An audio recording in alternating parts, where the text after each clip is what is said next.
Nous sommes le 6 septembre 2020 en 8ème de finale de l'US Open. Novak Djokovic est toujours invaincu dans cette saison tronquée par la crise sanitaire et apparaît comme l'immense favori de ce tournoi où ses deux principaux rivaux manquent à l'appel.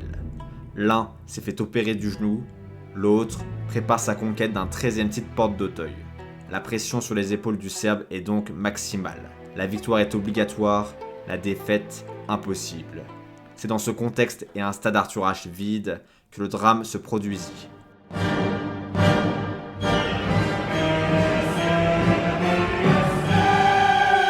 La sanction de Novak était-elle méritée ?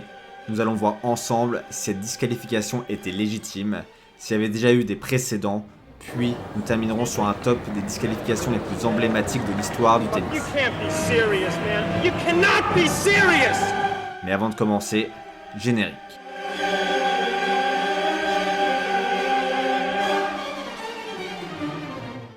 Comme nous pouvons l'entreapercevoir sur les images qui ont fait le tour du monde, Novak Djokovic a envoyé une balle sur une juge de ligne. Ce sont les faits. Avant de regarder plus en détail ce geste et ses conséquences, revenons sur le déroulé du match. Comme mentionné précédemment, Djokovic est le grandissime favori du tournoi. Tout autre résultat qu'une victoire en terre américaine serait vécu comme une terrible désillusion. Mais lors de ce premier set, l'Espagnol tient la dragée haute au numéro 1 mondial. Le Serbe se procure tout de même 3 balles de break à 5-4, synonyme de balle de 7. Mais c'est à cet instant que la machine serbe s'enraye. La première est écartée suite à un magnifique coup droit de l'Espagnol venant se loger sur la ligne.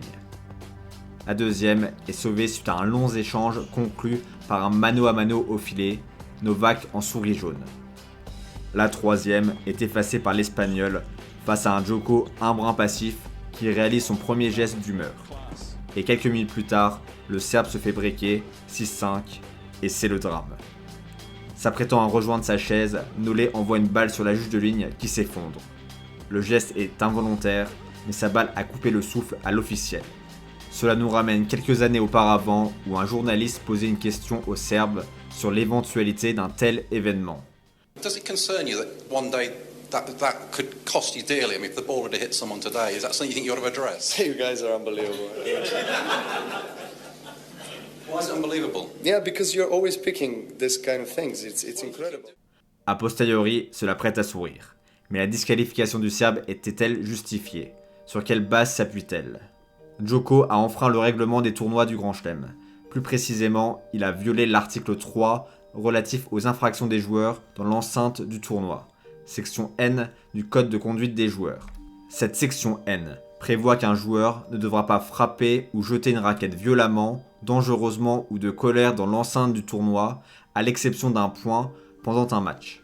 Aux fins de la présente règle, l'abus de balle est défini comme le fait de frapper une balle dangereusement ou avec imprudence à l'intérieur du terrain ou de frapper une balle en faisant preuve de négligence à l'égard des conséquences.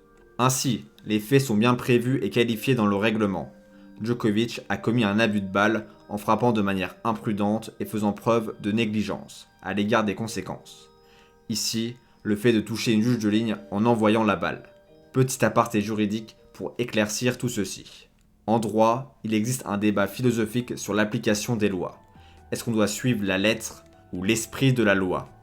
L'obéissance à la lettre de la loi signifie adopter une position littérale, prendre quelque chose au pied de la lettre, au risque de ne pas saisir l'intention des auteurs de la loi et ainsi d'agir contrairement à leur volonté.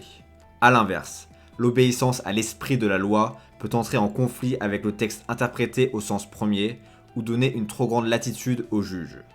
Cette situation apparaît régulièrement avec des vides juridiques, c'est-à-dire des situations qui ne sont pas couvertes par le droit du fait de failles dans les textes légaux. Le juge peut alors invoquer l'esprit de la loi pour juger en l'extrapolant. Si on prend l'exemple de la bigamie et qu'une affaire se présente où un homme est trigame, ce dernier ne tombera pas sous le coup de la loi contre la bigamie et ne pourra pas être poursuivi si on suit la lettre de la loi qui ne prévoit pas la trigamie. En revanche, le juge qui suit l'esprit de la loi et qui sait que la loi contre la bigamie avait vocation à assurer que les mariages ne puissent être qu'entre deux personnes, utilisera la loi contre la bigamie pour punir celui qui se rend coupable de trigamie. Pourquoi je vous parle d'esprit et de lettre de la loi ? Eh bien tout simplement pour comparer l'incident de Djokovic à un autre pratiquement similaire. Celui-ci remonte au début du siècle et plus précisément en 2003 et a lieu à Roland-Garros, non pas sur un sombre court annexe mais bien le court central, qui plus est dans une demi-finale opposant Martin Verbeek et le roi sans couronne Guillermo Coria. Frustré d'être sur le point de perdre le premier set, l'Argentin lança sa raquette par mi-désespoir, mi-frustration, mais son geste était incontrôlé. Voyez un peu. Guillermo jette littéralement sa raquette sur une ramasseuse de balles, mais il ne sera pas disqualifié. Pourquoi ? Le règlement prévoit l'abus de la balle, comme nous l'avons vu, mais aussi l'abus de raquette dans la section haut du règlement. Mais celle-ci ne mentionne que le fait d'endommager des biens matériels, sans envisager le cas où la raquette viendrait toucher l'arbitre ou ici une ramasseuse. Nous sommes donc dans un vide juridique. Si on applique la lettre du règlement, le vide juridique persiste. Mais si on applique l'esprit, alors la disqualification peut être prononcée. Le lancer de raquette étant plus dangereux qu'une balle. Malgré son geste, Coria ne sera pas disqualifié et ne recevra qu'un seul avertissement. Comment l'expliquer au regard de la disqualification de Djokovic ? Eh bien cela n'engage que moi, mais Djoko paye plusieurs choses dans cet incident. Tout d'abord, sa réaction et son comportement très stoïque quand bien même il s'approche de la ramasseuse pour s'excuser et s'assurer de son état. A l'inverse, Guillermo a une réaction beaucoup plus chaleureuse, levant directement les bras au ciel et offrant son maillot en signe d'excuse. De plus, la réaction des victimes est diamétralement opposée. Pour Guillermo, la jeune ramasseuse n'exprime rien et ne roule pas par terre. De l'autre côté, nous avons une juge de ligne qui semble être à l'article de la mort. A-t-elle reçu la balle à un endroit qui l'a complètement soufflé ou joue-t-elle un peu la comédie à la Fabio Fognini ? J'ai mon avis là-dessus et je dois avouer que je suis plus partisan de la deuxième option. Avant de vous expliquer pourquoi, je tiens à vous rappeler que Djokovic avait déjà allumé une ramasseuse de balles dans sa jeunesse.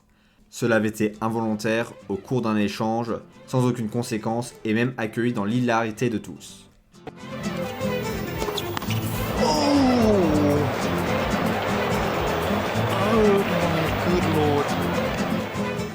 La qualité n'est pas extraordinaire, mais on voit clairement que la vitesse de la balle est bien supérieure à celle reçue par notre comédienne de l'US Open. On remarquera au passage que la réaction de ce jeune Novak avait été beaucoup plus chaleureuse cette fois-là, à l'instar de Guillermo Coria à Roland-Garros. Mais alors pourquoi simulerait-elle ? Pour moi, la différence pourrait se trouver dans la localisation géographique de ces événements. D'un côté, nous sommes aux États-Unis, de l'autre, en Europe, où culture, mentalité et modèles juridiques diffèrent.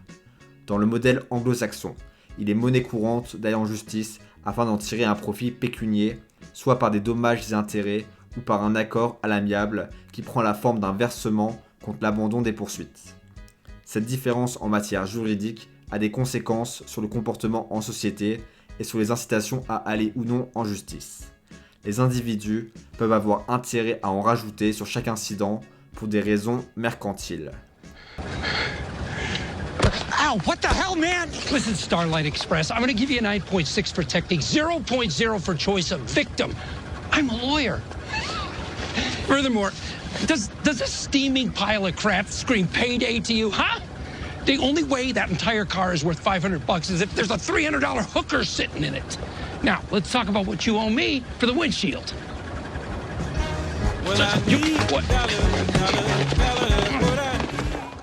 Je ne sais pas si c'est le cas ici pour la juge de ligne, mais mon intime conviction est qu'elle en a rajouté au moins un tout petit peu au vu des images.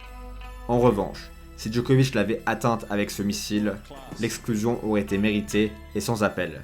Mais je ne peux m'empêcher de penser que la commedia dell'arte de la ramasseuse a pris en otage l'arbitre qui n'avait plus d'autre choix que d'exclure le numéro 1 mondial.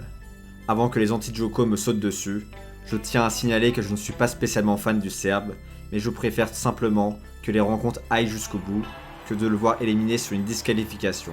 D'autant plus qu'il était invaincu jusqu'alors. Fin de l'aparté. Maintenant, c'est à vous de me dire. Est-ce que cette disqualification était méritée ? Est-ce que Thiem aurait un grand chelem sans cet incident ? Pour conclure, voici le classement des disqualifications les plus emblématiques de l'histoire du tennis.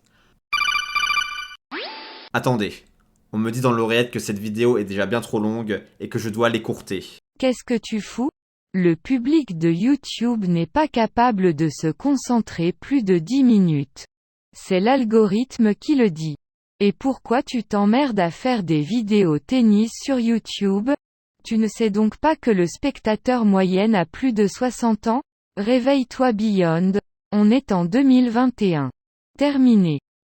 Ce classement fera donc l'objet d'une deuxième partie, et je vous invite à vous abonner pour ne pas la louper. Pour me faire pardonner, voici un petit teaser de la prochaine vidéo. À bientôt. You can't be serious, man. You cannot be serious!